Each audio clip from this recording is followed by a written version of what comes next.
Welcome to the Live Explore podcast. If you like what you hear, please hit like and subscribe.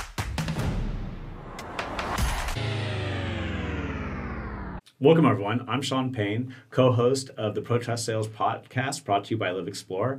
I have my co-host with me today. I'm Isaiah Chas, and today we have a great guest, John Balquist, Turnstone and Associates, private fiduciary. John, thank you for joining us. Yeah, nice to see you guys. Yeah, thank you very much for joining us. So let's jump right into it. Tell us about you. How long have you been doing fiduciary work, and what was the process? How did you get here? Yeah, so I am what's called a fiduciary, and when I got involved in it, I didn't even know what it was. Like leading up to it. I mean, I've been a licensed fiduciary in California. You have to be licensed for 14 years now, and leading up to that, in the past, I'd worked in special ed for a while. So I worked with populations, kids with behavioral issues and learning disabilities. And at some point I had a friend who was a fiduciary, and I was like, what's that? And he works with, elders with dementia when they lack capacity and can't make decisions for themselves. And there's no one around to help them. He steps in and he, acts on their behalf. And I was like, that's fascinating. And she's like, well, if you want to meet with him sometime, we can set up a time. And that's great. So we all hung out one night drinking wine, and he told me all of his horror stories of like elders being abused and, having to protect them from predators and dealing with hoarded homes and all this stuff. And I thought, I love this. Really? I'm like so fascinated by this. I tell people that fiduciaries are gluttons for punishment because we often get these cases that are really difficult and nasty. So anyway, that was kind of like my path was sort of learning what a fiduciary was, and then kind of just taking the education and getting started that way. So I've been licensed now for 14 years, and I just handle a lot of different areas. On that note, tell us a little bit about Turnstone Associates. What do you guys do that way? So Turnstone Associates the word fiduciary is sort of the umbrella term for all the roles that we can do. So I can act as trustee, power of attorney, executor. When there is no will, I might be appointed as an administrator of an estate, which is like the executor. Power of attorney, I think I said. And I also act on behalf for medical issues too. So if someone has an advanced healthcare directive and they need somebody to make those decisions, I can be named in that. I also act as conservator. So those are situations where the court gets involved because either there's no estate plan in place and there's no one to take care of this person, or the elder has maybe adult children who are fighting over who's going to do that role. Someone's taking advantage of somebody, so then I come in and I get appointed by the court to be the conservator. I see. I've the few fiduciaries that I have spoken with, I've never heard anyone say, "Yeah, I wanted to be a fiduciary that way." So it seems like everyone's kind of had a process that way, and they didn't know about it before. Right. But there seems to be like a need for it, and there's so few fiduciaries too. Isn't there? Isn't there like a license only like 1,000 or something in the state of California? Yeah, there's not a lot. There's a need for it for sure, and I definitely think it also takes a certain type of person or part of, you need to be at a certain point in your life, I think, too, where you maybe had enough life experience right. To deal with all these issues that are going on. You got to be a problem solver. You got to be a problem solver. You got to, like I said, you got to be able to handle sort of really tense situations and have a thick skin. You have to know about buying and selling homes sometimes, or dealing with, issues with properties. I just blanked on what your question was, though. It was kind of just an open-ended question. Just there just seems like a need for it. Oh yeah. But that there's not many people know about it. Not many people know about it, right? And even now, and I mean, it seems to be getting more people involved. I'll talk about my work to people and they've never heard of it. Uh-huh. Or they say, oh, I did that for my dad, or, but they didn't think it was a job that you could have. Right. But it does, in many situations, the work involved to, settle a trust or an estate is a lot of work. And so people will name their children to do it, but the child might live across the country and they don't have the ability to sell a property or go to banks, then close out bank accounts. And it really does end up taking a lot more time than people think. Plus, I'm sorry to interrupt you, but I would think things just get more and more complex too. I mean, like California especially, just in terms of estate planning, tax laws, things like that, it's almost a full-time job just to keep up with all those things to make sure that you're making the correct decisions for the people, isn't it? And I rely heavily on other people that I work with. So, I always have an attorney representing me on every single case. I have, a CPA, I have investment advisors that I will defer to for lots of things.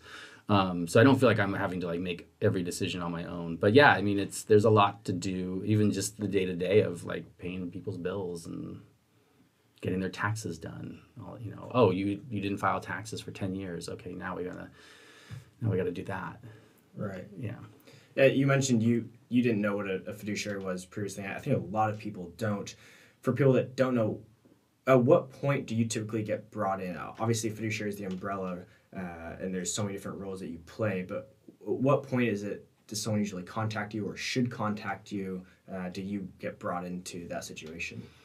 So I get jobs probably two main ways. So most of the work I get in real time is coming directly from attorneys. They are already involved in a situation where there is usually a family dispute going on. So either the elder is alive or the elder's passed away, but now the adult children are fighting or they're a problem. And so I usually get called in sort of as the neutral party to take over as trustee, to take over as conservator. And so those are kind of like you get the case and it's just like, whoosh, you take off. You got to start. Sometimes I got to go to a bank that week to close out an account that I can't let the daughter on anymore. And then all of a sudden I've disrupted where their Social Security is being deposited, and I'm changing all their auto deposits. So there's a lot of work in the beginning with some of these cases. But then another way I get cases is people actually planning ahead for the future, looking 10 years down the line and wanting to name a fiduciary in their estate plan or their trusts and all. So I'll meet with them. They'll interview me, and if they want to choose me, then they'll put me in their estate plan, and then I may not hear from them for 10 years. Mm-hmm. And I have a lot of cases like that where, like I said, I've been doing this for 14 years and I still haven't even gotten to the point now. I'm just maybe now getting to the point where I'm getting calls from people who actually had named me in the past. And now it's, so I know that there's going to be more work coming in the future from all these people that named me 5 years ago, 10 years ago. And they just haven't used me yet. And do you know, and there's not really, you may not know that they've named you? So I will meet, people do call me when they're researching this stuff and they'll interview me. But there are people that their attorney will say, hey, I know a fiduciary, you should just put their name in it. I see. And these people don't even bother to call me. They don't interview me. They don't know me. Right. But they're just trusting their attorney, and I don't get to see the trust either, which is a problem because, what if I don't want this? Oh, that's really interesting. You didn't even think about that, right? So are there times where you step into a big bird's nest and you're like, wow, I really... well, there's definitely situations where you're like, it's like, oh, well, if I had known that, maybe I wouldn't. I wouldn't have taken this case. As realtors, we do the same thing. So sometimes there's a client you're just not a good fit, right? Yeah. Like for whatever reason, maybe it's not our expertise or something of that nature. Right. So right. I totally get If you tell me that you're the son who's going to inherit your trust, is going to be out of jail in 5 years after manslaughter, I probably don't want to take that case. I just I don't want to put myself in situations where I'm dealing with potentially volatile people or right. So but sometimes you don't even know that right. before getting involved. Sure. So just for our listeners, probably good point just to reach out talk to the fiduciary, make sure that you get I mean, if you're beforehand, thinking about putting a fiduciary in your trust, like meet them first. I would even let them see the language of the trust before it's finalized. They might have, some feedback or advice on what to do. But we're also not attorneys, so I don't, but sure. But the attorney should know. But I think it's really good to talk to the fiduciary as well before you do anything. On that note, I don't think a lot of people know that they can name a fiduciary. I think someone might know what a fiduciary is, they might think that you only come into play if something wasn't set up. For those people that want to plan ahead, it can be a very good idea for anyone else that has gone through the process of dealing with a parent passing. There is a lot involved, and they might not want to put that burden on their children when that time comes. Yeah, I mean, I would definitely think hard about if you've got, like, let's say 2 or 3 children, and usually there's one child that is the most organized and competent, right? Right. You might give that the role to them. Do your other children know that's going to happen? Are they on board with that? Are they going to turn on the other sibling? Because that's really where the problems happen. Is jealousy and mistrust, or naming 2 siblings co-trustees, and they don't get along. It's like, why did you do that? Right. Yeah, no, on my experience having sold a lot of like probate and trust sales, I would say half the time you deal with those family-ish dynamics that way, even when they probably didn't exist prior to, and then paranoia starts setting in and things like that, and even if someone's acting totally appropriately. So just again, like it seems like a much better scenario to appoint fiduciary for the future, like Thanksgiving and Christmases and things of that nature, Your kids may be playing nice now while you're alive, right. But if you know that they actually have issues, like once you're gone, those issues haven't gone away. Right. So that's when they're not worried about making nice in front of you. Right. So, yeah. Interesting. Bring in a fiduciary. You've already touched on some of what are like some of common misconceptions about fiduciaries that you encounter? Lately, a few years ago, there was the Netflix film called I Care a Lot, which it's a fictional account of a fiduciary, I forget where, East Coast or something, but very over the top about a fiduciary taking advantage of elders kind of only in it just to steal their money. And so ever since then, I think there's a little bit of that out there in the subconscious of people. Like certain people know of that film and kind of use that against you. I think is like, well, why are you in this role, and you're just here to steal money from people? So it doesn't happen a lot, but there's been a few in the past that like have seen that movie and kind of think it's like a documentary. Right. Sure. Common misperception, other ones, I don't know. I think that just sometimes people think that I'm sort of going to be the mediator or the peacekeeper for a family. That like now that I'm in, I'm the referee, but I don't see my role that way. I'm just like I'm here. There's a trust. My job is to treat everybody equally, but I don't care what sibling 1 did to sibling 2 5 years ago. I can't let that like cloud my judgment. Sure. I can't pick favorites. So I think people think that I'm going to come in and sort of take their side often. Right. What are some of the biggest challenges that you face as a fiduciary? Obviously, you have to be very patient throughout a lot of this, but I guess what are some of the biggest things that you run into that can be challenging?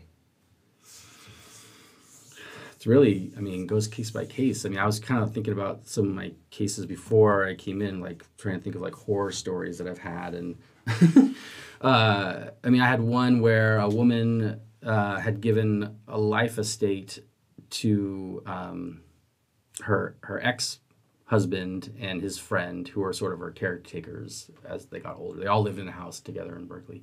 And at one point, she was going to give them a life estate, which I don't know do you know what that means? Yes. Yeah. Okay. Yep. So that's when so she dies, and they have the right to live in the house until they die. Right. Which could go on forever. At some point, she changed her trust so that all of her money would go to her son, who's disabled, and was actually also the son of one of the guys that was getting the life estate. She didn't tell these two guys that she was changing her trust. So when she died, then they get the amendment that she made, and it says you no longer have a trust estate. It's all going to your son. And these guys they squatted in that house and it took me 5 years to get these guys out of the house. And I mean, I can sympathize that you thought this was the way it was going to go. And they had lived in that house for decades. But they also had, the house was crap. I mean, they ruined the house. Right. And, in Berkeley, like there's strong tenant rights for many good reasons.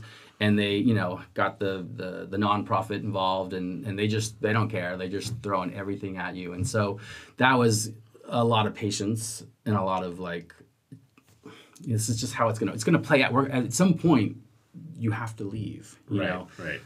But it took like 5 years to get them out. Now, in a situation like that, do you have to help make sure that their current property taxes, any assessments with the city, is that a role that you played utilizing funds from the estate? So I'm liable for all that stuff. So any property taxes, insurance on the house, I'm liable. And in some cases, I might take on a case where there's no cash and it's just the house that needs to be sold. Mm-hmm. But now there's an issue, like I'm not gonna be able to sell this house for a while for whatever reason. Mm-hmm.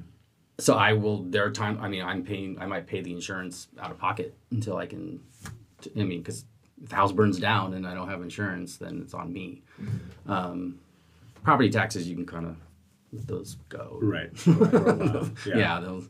But yeah, I mean, it's the liability. The buck stops with me. I see. For sure. I kind of want to jump back to what you were saying earlier about that Netflix special. My interaction with fiduciaries has been they're very detail oriented, right? And that's what. So I think that's really important to note that you are liable for something goes wrong. And so my experience with fiduciaries has been they're kind of sticklers for details that way, for that very reason that way. So I just want to kind of overcome that perspective that way. If you meet with a fiduciary, I think you're gonna have a totally different experience where it's gonna be just making sure everything is done correctly that way. So and there's lots of laws that we have to follow. So sometimes, if you and your family were just doing this, sure, you could be a little loose with how you do some certain things. But like I have to provide an accounting to everybody once a year. I have to disclose things, or if I'm going to make a decision and I know people don't like it, I will do what's called like a notice of proposed action, where they all get told what I'm going to do. They have like 15 days or 30 days to object, and if they don't, then I go ahead and do it. Whereas if you're doing it with your family, it's a little different. Right. So we do have to, there's a lot of stickler stuff we got to do. How do you stay up to date on everything? I mean, I'm sure there's trainings. I know you said you had like good support. You lean into attorneys and CPAs, but it just seems like a pretty huge ocean of things that you have to kind of stay on top of. That there's an organization in California called PFAC, the Professional Fiduciary Association of California, which is fantastic. All fiduciaries belong to it. They put on the annual conference where we get our continuing education, but we also that is a great educational resource for knowing what's going on lately, because we will get updates on the latest bills in the California Congress that might affect us. Mm-hmm. Okay. So that's how we stay up to date. For someone that's thinking about becoming a fiduciary, what would be the first piece of advice or best piece of advice that you'd tell them? On top of that, also, if someone's looking to reach out to a fiduciary, what would be your recommendation? Yeah, starting off, it'll take a while, I think, to kind of get your business going. A lot of it really is about trust, because you are going to be meeting people who don't know you, and you're going to have to convince these attorneys usually that they should call you when they have a situation. But there's a certification program that people go through, and there's various entities that provide that. And then there's you got a licensing exam. And I just would just say have some real world experience. I don't think anyone in their 20s is probably going to be ready to come in and do this job. I mean, I'm often dealing with, when I say like there's an elder and there's children, those children are all in their 60s. I mean, they're like fully grown adults with complex lives and coming in and having to, navigate each of those personalities. And so I just think you need to live a little bit too. Totally. Sure. How do you see the fiduciary role evolving in the next 10 to 15 years, whether that be different rules and regulations, as well as obviously there's a huge amount of wealth transfer that's expected in the next decade. I would imagine that will probably also reflect on fiduciary as well. Yeah, I don't know how it's going to change. I mean, I think, like you mentioned before, like there needs to be more people, I think, getting into it. So, I mean, maybe there needs to be more education about the role, more outreach to get people into the roles. I mean, I definitely think more people of color need to be involved in the fiduciary community. I mean, there's not a lot. And I'm sure there's a huge market for people of color to also represent those communities.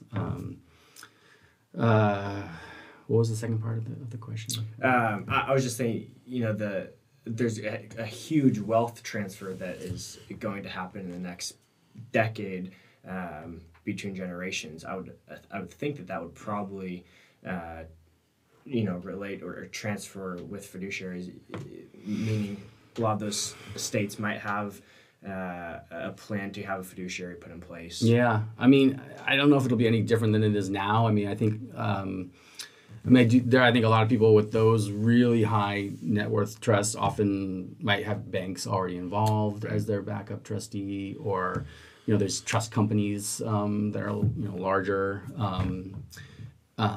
But sometimes my larger trusts aren't that much different than my smaller trusts. I mean, there's still a human attached to it that I'm dealing with, and there's still investment advisors either way. And it's just how long is this going to go on for versus am I closing it out now, that kind of stuff. So sure. Yeah. Is there anything that we haven't touched on that you would like to touch on? Kind of like an opportunity to.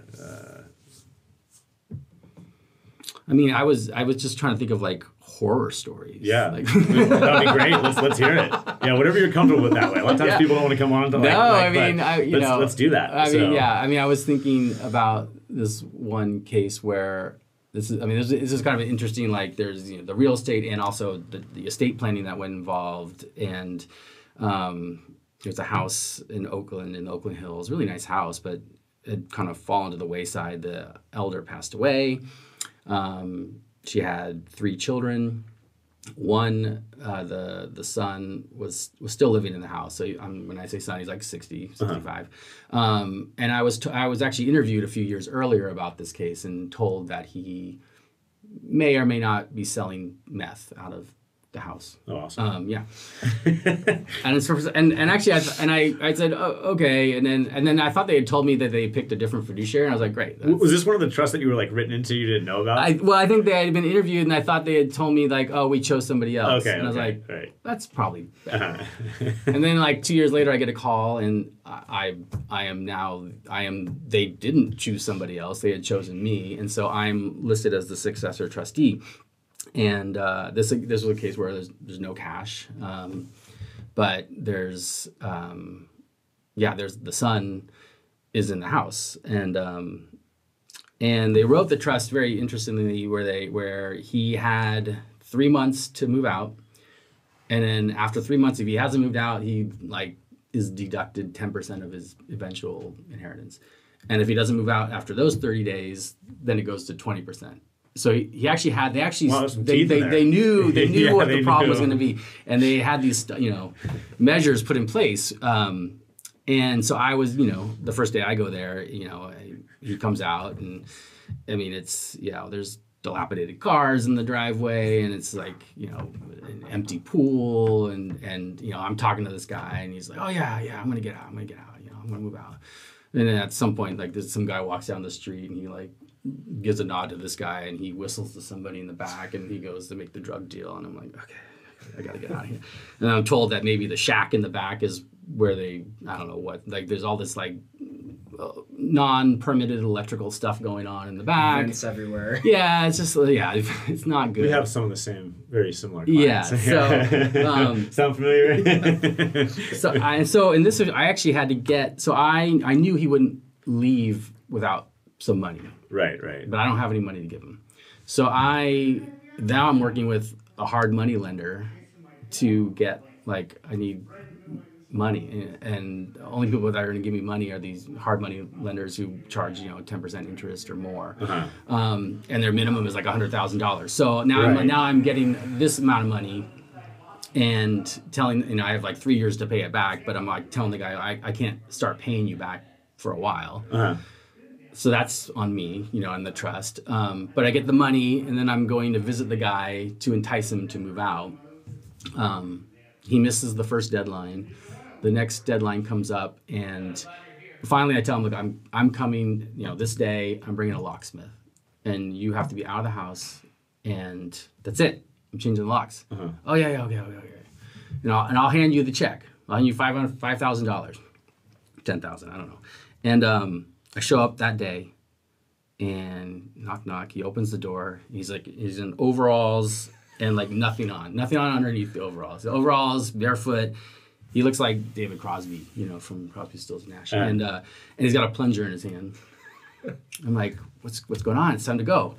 Oh, I'm fixing the toilet, and I'm like, you need to move out of that. You need to leave the house right now. Don't worry about the toilet. I will fix the toilet. I'll fix the toilet. I'll deal with everything in this house. Just I will clear it out. Everything. Just you need to walk out. He's like, oh, okay, and finally, he goes back in, and then I look around the side of the house, and his girlfriend, his meth addict girlfriend, is raking up a pile of glass from the window that had been broken, but like not a broom, like a rake. So like nothing's being cleaned up. And I was like, you don't need to worry about that either, ma'am. Like we got to go. Finally, he comes out. He's got like his 40-inch TV under one arm and his like sandals in the other hand. And he's like, sits on the porch, and I said, thank you. The locksmith changes all the locks. And then like I leave, and then the next day I get a call from the neighbor saying, "Oh, he's back in the house." And I was like, we didn't close up the windows. Right, I mean, it was just more of a symbolic, like, we're changing the locks, But he clearly had more things he needed out of the house, which is fine. And in that situation, it's like, okay, how much of a dick am I gonna be? Like, I know in that situation, I know he was leaving. Like, I know he wanted to leave. He just he was kind of a hoarder. Right. It's hard for hoarders to leave. So I have to like kind of gauge like, okay, like the fact that he's in the house, he's kind of missed this next deadline. But like, sure. Is he, if I give him a few more days and just don't look the other way, he's probably going to be gone. In the spirit of things, he is. Yeah, in the spirit of things, he's gone. And he was. And, and I didn't ding him for that, even though I think another beneficiary wanted me to, but I didn't. Right. So we have like lots of stories like that. We usually get the call like, hey, the locks have been changed. We think the former tenant's out of there. He may come back around, but start prepping the property for sale that way. So or like there's a big hole in the floor. You're like, how'd that happen? Yeah, we have very, very similar stories. Yeah. I know we're both thinking of a specific property that's similar to that. Yeah, so. Going through it. Well, very cool, very cool. What is the best way for people to get a hold of you or find out about you? I have a website, turnstone-associates.com, I think. My name is John Balquist. I'm sure if you just Google me, you'll find my website. And I'm happy to talk to anybody about their situation and see what's going on. Cool. I forgot to ask you. Turnstone has kind of a unique history behind why you chose that. Can you go into that a little bit? Yeah, I mean, Turnstone is the name of the street that I grew up on Okay. as a kid. So when I was trying to come up with names for my business, I was just like, I don't remember what other ones I had, but that one just seemed to resonate because it's, it kind of obviously it has some meaning to me, but but because I deal with families and homes, and the fact that this is where my childhood home was, that I thought it seemed apt. My mom's still there. I mean, I still go with Sunnyvale. So right, yeah. Your basis for family dynamics that way. Yeah, that's cool. Yeah. That's cool. Yeah. Cool. Well, thank you very much for joining us today. Definitely. I encourage anyone that has any estate planning needs that way, that needs a fiduciary, please reach out to John that way. And if you like this episode, please hit like and subscribe so you can see future content in the future. Thank you very much, everyone. Welcome to the Live Explore podcast. If you like what you hear, please hit like and subscribe.